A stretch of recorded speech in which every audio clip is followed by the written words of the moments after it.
Hey everyone, welcome to History 131. This is section I10. You all are CCP students from Cleveland, which is very cool. I've taught Cleveland students before, always awesome. So very excited to have a whole group of you together in this course. This video is going to be addressing the major points of the syllabus. So please watch this video. You can also read the syllabus. I'm not going to talk about every single thing. I'm not going to read every single word, but just as I would if we were meeting in person the first day of class, I'm going to go over a lot of the major things that it's really important that you are aware of and that you know about as we talk about this today. So this is History 131 I10. Again, you are all awesome Cleveland students. The drop deadline. So I know it's a lot harder for CCP students to drop a course, but this is still important information for you to have. The last day to drop this course without a grade penalty is November 3rd, which is pretty late in the semester, so you can hang out for a while, see how you're doing before you try to make that decision. The grade penalty thing means if you haven't taken a class with JCC before, this is relevant to your interest. If you drop the course before November 3rd, you get something called a WD. It does not affect your GPA, so there's no grade penalties with any. If you drop the course or are dropped from the course for not attending, more on that later, after November 3rd, you get a WF. It does affect your GPA. So just something to be aware of. And November 3rd, that's pretty late in the game, so you do have time to work on some things if you feel like you're a little bit concerned. You do have time to work on some things, and of course you can get with me if you are feeling concerned about anything, and I'm happy to answer questions. I've got all these office hours. So about me, like I said, I'm Amanda Zakanis. My office is in the Steam building in 124. I have all these office hours. There's a Teams link for each one, as you can see, that you can click on and just open so they can be virtual. Or if you want to come during these times in person, please make an appointment with me. As you know, we got to wear masks indoors again. And I would be asking y'all to do that anyway if we met inside in person. Nothing personal or anything like that. I'm vaccinated, but my kids are too young to get vaccinated, so I'm being like extra cautious and stuff. Now, if you wanted to meet outside for an office hours meeting, that is fine. We don't need to necessarily wear masks outside as long as we're keeping a little bit of distance between each other. So lots of options: outside, inside, virtual.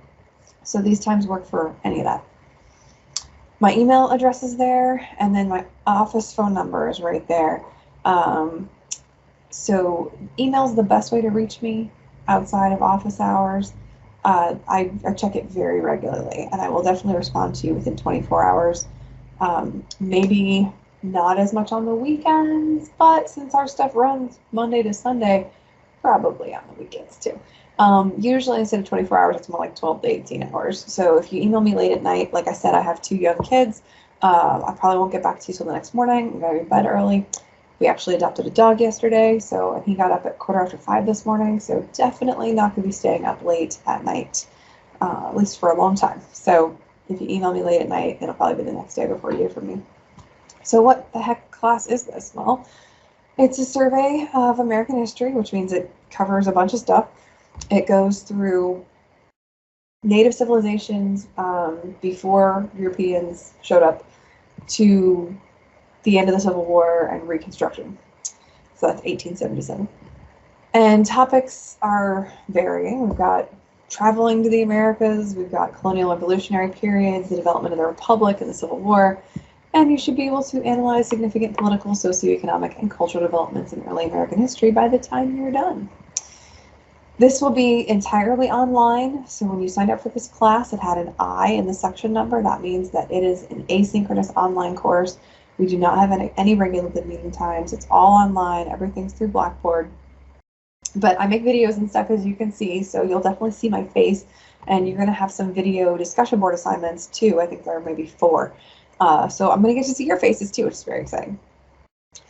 So everything is submitted online through Blackboard, like I said. Each week has its own module in Blackboard. It's all clearly labeled, and more on that in the Blackboard tour video. But everything's in there. The assignments are in there. The lecture stuff for each week is in there. Your course schedule is in there, which tells you what you need to read in the books for each week and what's due each week. And then each assignment has specific instructions as well. Of course, if you have any questions, please feel free to reach out to me and ask them. There are no stupid questions. The only stupid question, in my opinion, is the unasked question, because you left an opportunity laying there. So please feel free to reach out if you have any questions, okay? Blackboard announcements, I will post. I usually send a, hey guys, it's week blah, blah, blah, and we're doing this week on a Monday. And then on a Friday, I'll send, hey, remember that you have an inquisitive activity due tonight by 11:59 p.m. and you have microchat on Pretzel due Sunday by 11:59 p.m. Please reach out with any questions. So you get like a reminder email on Fridays. You can get a, hey, it's this week. This is what we're doing email on Mondays. So I keep that pretty up to date, and it's a great place to start if you have any questions. All right. So what are the goals for you to be able to do things by the end of this course? Well, develop and deliver an oral presentation that requires analysis and interpretation of historical research. There are two project options in this class. They're pretty fun. Students tend to really enjoy them, and I enjoy the heck out of watching and reading and grading them. So hopefully you guys enjoy too. Write an argument-driven evidence-based essay analyzing significant historical developments using correct MLA formatting for in-text citations and works cited pages. We are going to have two kind of like short papers. They're going to be like 1.5 to 3 pages, and they cover like a chunk of the semester. So they're like almost like reflections, and you'll need to cite the sources and stuff. There's, again, specific instructions. I'm a huge type A personality. There's specific instructions for everything. So all that is coming, and you'll see that on Blackboard. Learning to read, think, and write historically using primary source documents. A primary source document is something that was a first-hand account written by someone who witnessed the events. So let me think. Christopher Columbus's letters are primary documents. Phyllis Wheatley's poems are primary documents. Frederick Douglass's What to a Slave is the 4th of July is a primary document. Elizabeth Cady Stanton's Home Life, talking about liberalized divorce laws, primary document. So if they were written by people who were living at the time, writing about the things going on at the time, that's a primary source.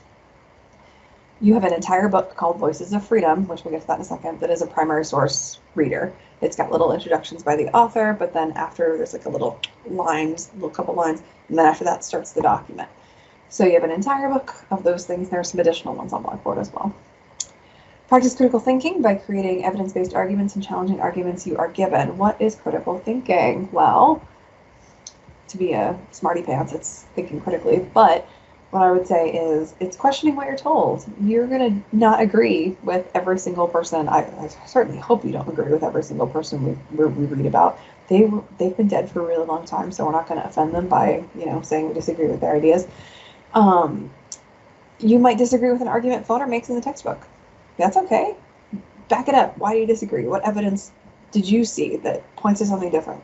So being able to be given information and look at multiple perspectives and multiple sources to verify the truth and to pursue that factually, that is critical thinking, my friends, and it's a very important life skill. Use and recognize the concepts of change, continuity, and contingency to learn how the struggles we face are not unique to our time and understand what predecessors did when confronted by similar problems. So I call them the 3 C's: change, things are different; continuity, things are the same; contingency. Contingency is my fave. It's these little moments where things could have gone one way and just went a totally different way. The end of the Civil War is a huge contingency moment. There are several in this class where there was no way to know what was going to happen, and it could have gone totally differently, and it went the way it went. It's weird. So those little things, because a lot of those things that happen, that it's like, oh man, it looks like it's going to go like this, and it takes this weird sharp left turn. It's the choices of individuals like you and me that change the course of history. And I think that's so cool because we have power as individuals to change the course of history. So I love that stuff. Take responsibility for your own education by asking and answering questions of your own making. That seems, I think, pretty straightforward. Become aware of the act of historical interpretation through which historians use varieties of evidence to offer perspectives on the meanings of the past.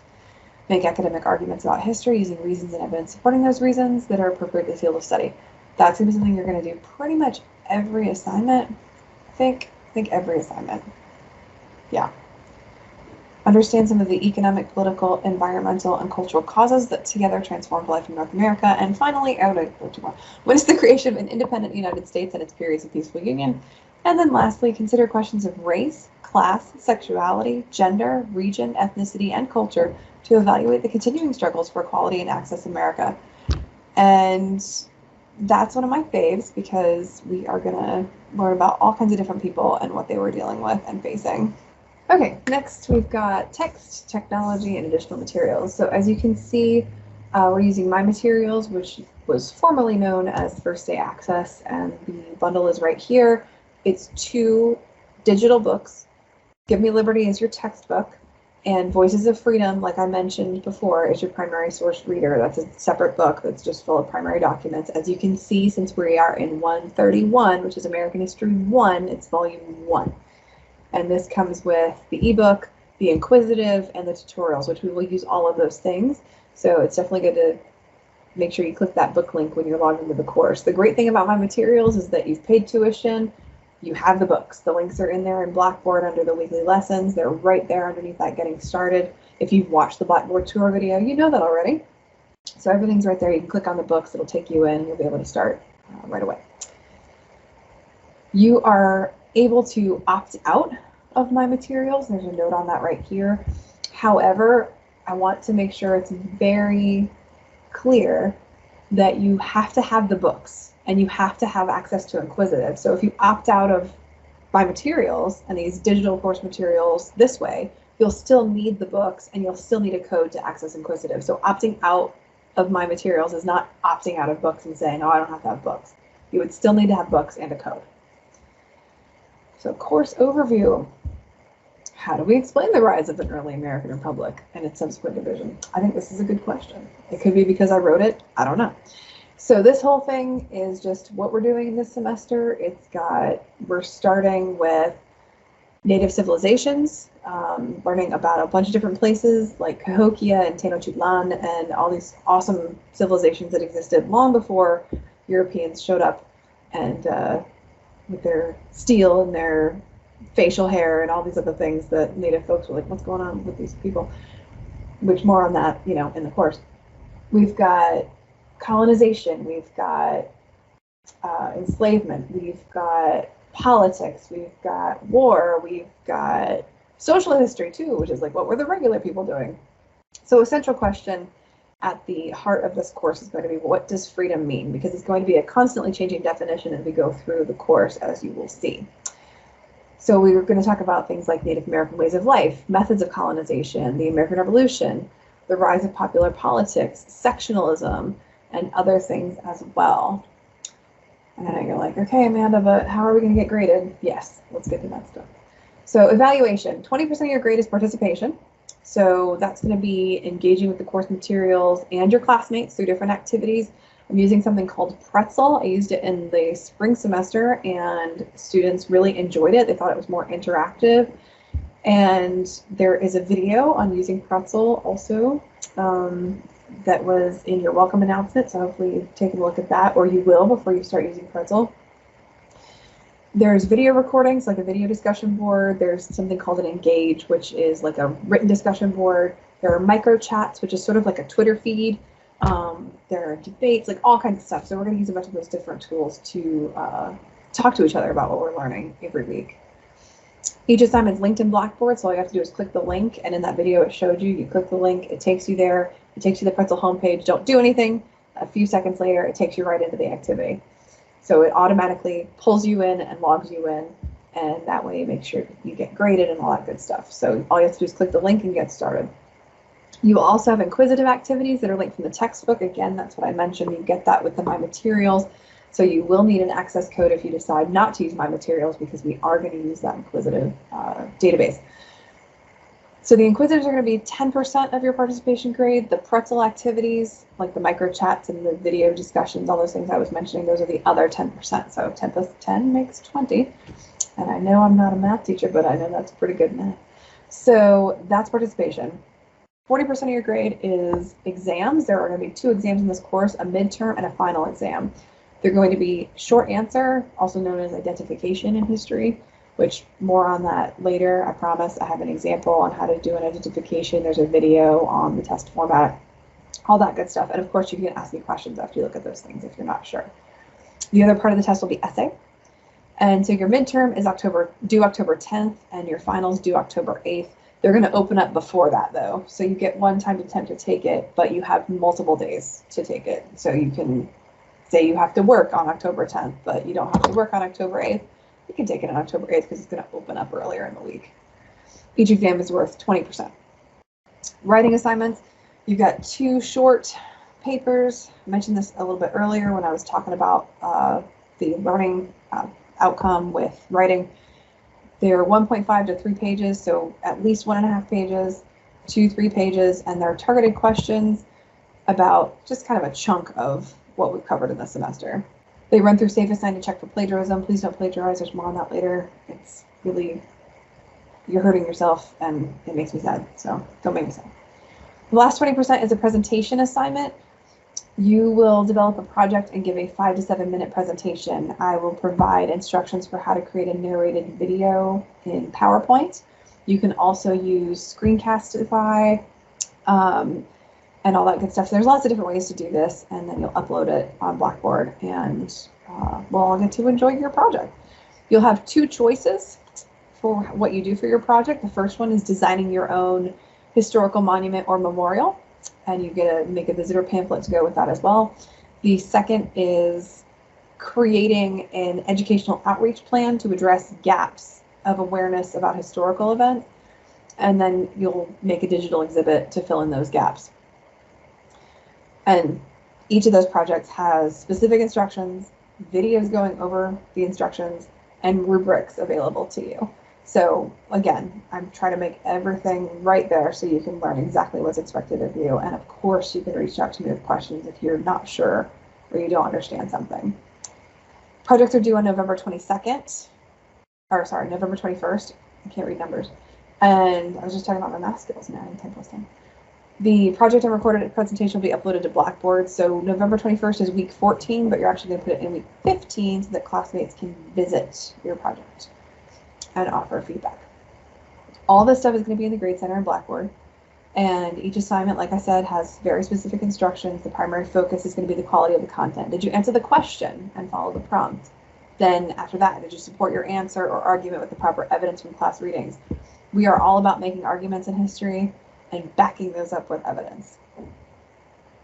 Formatting and mechanics are also important, but they'll play a smaller role in my assessment of your writing and of your projects. And like I said, again, it's written everywhere. Each assignment has specific instructions. Turnaround on stuff. I'll make every effort to return tests and papers within 2 weeks, and smaller assignments like quizzes, which would be like the inquisitive stuff, that should come back to you immediately. Within 1 week, or smaller assignments like the micro chats, that'll be within 1 week. I'll comment digitally in Blackboard on your exams and your papers, and I'll provide feedback on everything. So the comments will be using the feedback options in Blackboard. When you're reviewing your grades in the My Grades section of Blackboard, you can just click on any underlined hyperlinked grade to see more details about the grade. It'll show you all the comments and stuff. And so that's where you'll find all the feedback. And of course, if you read through the feedback and you want more clarification, or you want to ask me a question, or you're like, I don't know, please feel free to reach out. Late work policy, I had one. Late work will not be accepted for full credit without a documented excuse. This is a doctor's note, a death in the family, an emergency, something that was emergent and you were unable to control it. Because that happens, right? Your kid got sick. All that just happens to all of us. All assignments must be turned in by the deadline to be on time. Late submissions of papers and projects will be deducted 3 points each day. That's day of the week. Not just a class day, like not just Monday through Friday, although our stuff runs Monday to Sunday. It'll be every day that they're late. No late work will be accepted once it has reached 10 days past due. That's on the major assignment. Tests can be made up with a documented excuse, but late test submissions are not possible otherwise. So you have to have a documented excuse to be able to make up a test. Otherwise, it stays a 0. Participation work that is not turned in on time will not be accepted without a documented excuse. So again, that's like if you were in a seated class, right? If we met on Tuesdays at 12:30 and you weren't there to do something, like say everybody created discussion questions for a document and you weren't there to do that, I can't just let you go and do that later, right? So again, documented excuse. This is where that communication is going to come in really handy, because I won't know something's going on with you unless you tell me. So please feel free to let me know and have that line of communication open. Just like if something comes up on my end of things, I'm like, oh, I know I was going to have these grades back to you on Friday, but I can't until Tuesday because X just happened. I'm going to post an announcement and let you know. So please do the same for me so that I can make sure I know what's going on with me. Critical success strategies. So things that you need to know. Check your email. I usually send announcements out also as email, so they'll go to your email as well. And that's going to be my best way to communicate with you, is going to be through email and through sending those Blackboard announcements out. So let's say I realized that a topic that maybe we wanted to make sure was in a paper or make sure was part of the exam. Maybe I don't cover it that week and I accidentally cover it next week. I'll send an announcement out and say, oh, this isn't actually due until next week. So you definitely want to check your email and you want to check those announcements, because wouldn't it be such a bummer if you like worked your back off and you wrote this thing and then you found out it wasn't due for another week? So definitely check your email and the announcements for the course. We're going to go really fast. I think you heard we're covering over 400 years in 17 weeks. So we're going to go pretty quickly. I've provided a lot of resources to help you kind of learn these things. Like this here mentions lecture outlines. These outlines cover key terms and discussion questions that are addressed in the lecture as you go. I also provide the lecture notes, which is the script that I lecture from. So you have outlines for each lecture, you have notes for each lecture, and you have videos of me lecturing. These are all optional. You don't have to use these. I've had students where they've printed out, which now you probably wouldn't print it out, you just put it on your computer, an outline and put a bunch of spaces in between all the key terms, because all of your exam stuff comes from the key terms. And they would write the who, what, when, where, and so what, why does it matter, why is it significant, in the outlines for each lecture. And then when it came time, they got the terms that were going to be on the exam. Oh, hey, look at that. I've already written all this stuff down for the term. That makes studying a lot easier, so they do that. I have other students who highlight and make, like, they download their own copy of the lecture notes and they highlight and make comments on it as I give lecture. So these are optional resources for you to use. You don't have to turn these outlines in. You don't have to submit anything to me for them. They're just optional resources for you that may assist in your note-taking and your studying. And obviously we're going to use Blackboard. Let's see. One of my favorites is, the success of this class will be determined largely by your participation. This is a history class. Historians love to sit around and talk about things. So that's going to be through the pretzel assignments, right? A lot of the time it's going to be through those engages when you comment on a classmate's post, or when you do a video comment on a video discussion board. So your participation in those things really is going to show us how successful this class is going to be. How much is everyone going to get out of it? We need to engage with each other. Just like I will be engaging, I will be commenting and making video comments on things, and I'll be making written comments on things, because I'm going to be engaging too. So we each bring different experiences and skills to the class, right? Some of you will be more familiar with the literature, like you might have heard of somebody, or you might have read a certain speech by somebody, and you might share a little more. Maybe you comment on 3 or 4 people instead of the required 2. Other people may just do their 2 comments and get out. But our plan is to have a supportive environment with a lively give and take and comments and engagement. Which brings me to my next point. Disagreement is an important part of intellectual discussion, and arguing at issues is critical to a college education. Therefore, you should expect to disagree with the ideas and opinions of others, especially in our primary document discussions. Because, you know, whether it's the people who wrote the documents or it's a classmate's take on a document, it's okay. You can totally disagree. Please always disagree in a respectful manner. Treat others as you would like to be treated. Use respectful language to refer to groups, individuals, and fellow students. We're going to be talking about race. We're going to be talking about gender. We're going to be talking about immigration. A lot of things that are still hot topics. So you can disagree as long as it is substantiated and respectful. Plagiarism and cheating will not be tolerated. Please don't do it, you guys. Come on. You will receive a 0 on the assignment and be reported. If you have any questions about what constitutes cheating or plagiarism, please ask me. In fact, I believe the Blackboard tour went over a handout called, Is This Plagiarism? Or maybe no. It's the writing, no? I don't know. I can't remember if it's still in there. But there should be something on plagiarism, whether it's in the writing tips handout or if there's a separate plagiarism handout. It's got some tips on how to watch out for and make sure you don't plagiarize. If you have any questions, please reach out to me. Okay, these things are for you to learn, right? So using Chegg or freeessays.com or whatever is not helping you learn, and you will get caught. And I've caught people, and it's just such a bummer. So please don't do it. Again, that's how we show respect for one another, right? You use academic integrity, and I respectfully give you feedback on time in a constructive manner. Online attendance. Okay. Do you like that I sing randomly? Probably not. So this course is 100% online. In order to be considered attending, you need to complete things each week, and there are different things. There's some weeks have an inquisitive and a pretzel assignment. Some weeks you have just an exam, but you need to complete whatever is due that week in order to be considered present. You will be dropped from the course if you miss more than 2 weeks of class.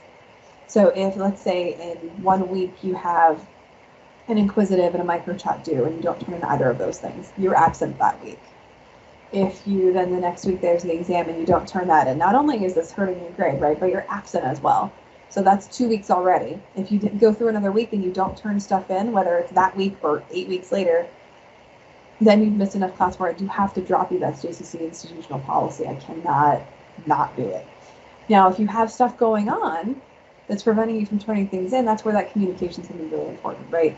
So please let me know what's going on, because I can definitely help. We can kind of maybe work out, say you have an emergency situation or an urgent situation and you need an extension and you have documentation for your situation. Please contact me and let me know what's going on. Or maybe you don't have documentation yet, but you're going to be able to get it in a few days. And please, Amanda, can I have, extra time? Yeah, sure. Send me the documentation and here's your extension. So it's not all or nothing. It's not totally black and white. You need to just let me know what's going on and we can work something out if you're having a problem and you can't turn stuff in on time. You must enter the class prior to the 10% date, which I know that sounds weird and probably doesn't make sense, but our date for that is August 25th. So you have to do something in the course, whether it is the enrollment verification quiz or completing your video discussion board. You have to do something in the class by August 25th in order to be counted present in the course. Otherwise, you're not there, right? And that's that. State mandated testing for CCP students. That is, and I have a list of testing dates, but please email me if you're a CCP student and you have a test, right? Like you have the ACT or something, which, good luck. I was never good at those things. And let me know what the date is and just send me a little letter they give you, and that's an excused absence. But like campus activities, I don't know if y'all are doing activity at this time, but like field trips and things like that, those don't count under the articulation agreement with JCC. Those don't count as excused absences, so those will be absences. But because we're in an asynchronous online class, you can take the class with you. So hopefully if you do have anything like that going on, you're able to still complete things away from home. JOLT, the Jaguar Office of Learning Technologies, is super helpful. They're there to help you. The email might be a faster way to get help, but you can also call. That's for if you're having difficulty with Blackboard and it's something that's not like a quick fix or you get locked out or something. You can reach out to them. And of course, email me as well, right? Send me an email too, let me know what's going on. Religious or solemn observance policy. Religion is fascinating and super duper neato, and there are a bunch of them out there, and they have a bunch of really neat rituals and traditions. If you need to miss class for a religious reason, there's a document for that. And so we got a form for everything. And we just need to let me know and fill out that form at least 2 weeks before you're going to be absent. And that is excused. You will be given the opportunity to make up all your work and all that good stuff. Student concerns. We have something called a faculty first policy here at JCC. I like to call it the We Are Adults policy at JCC. And basically it means that you'll talk to me if there's an issue, right? And a lot of these communications, we're going to be communicating, the feedback you get is typed up. The announcements are mostly going to be typed up. Sometimes there's a video here and there, but it's a lot of typing. Tone is hardly conveyed well via text. So if I say something and you're like, oh, that doesn't sound nice, or that isn't right, or that's a little bit rude, please let me know. Odds are I probably didn't intend for it to come off that way. But I also am not the most well-versed person when it comes to like social anything. So please let me know. I will totally apologize and adjust my way of doing things. Just like if we're having a discussion and you say something that comes off as rude or disrespectful to a classmate or something like that, I'll come in there and maybe if it's truly egregious, I'll say something in the activity. But if it's something that's like, oh, maybe that might come off as something, I'll contact you privately and address it with you. So it's a two-way street. So I'm just asking that to be a two-way street. However, if there is a problem that you feel you cannot come to me for, my department chair's information is listed on here as well. You can contact her if there is an issue. Hopefully that doesn't happen. Hopefully we can just be cool and be adults and everybody's nice and everything works out. But this is here for you in case you do need it. So, but that's the syllabus. Please reach out with any questions. Make sure you mark this reviewed because there are things attached to it that need to be unlocked in order for you to start working on stuff for class. So make sure you mark this reviewed once you've watched this video. The syllabus was also attached here, the actual document of it. I recommend you just have it on your computer saved so that you can look at it. Because if your internet's down, if you have it saved to your computer as like a Word document or a PDF, you can pull it up without being online. And then you can take a look at stuff if you're having a problem. And that way you have my email address when you send me an email. So it's just good to have a copy of it. That's what I would do. But anyway, that's the syllabus. Reach out with me to any questions. What? Reach out to me with any questions. And I hope you all have a wonderful day and welcome to the class.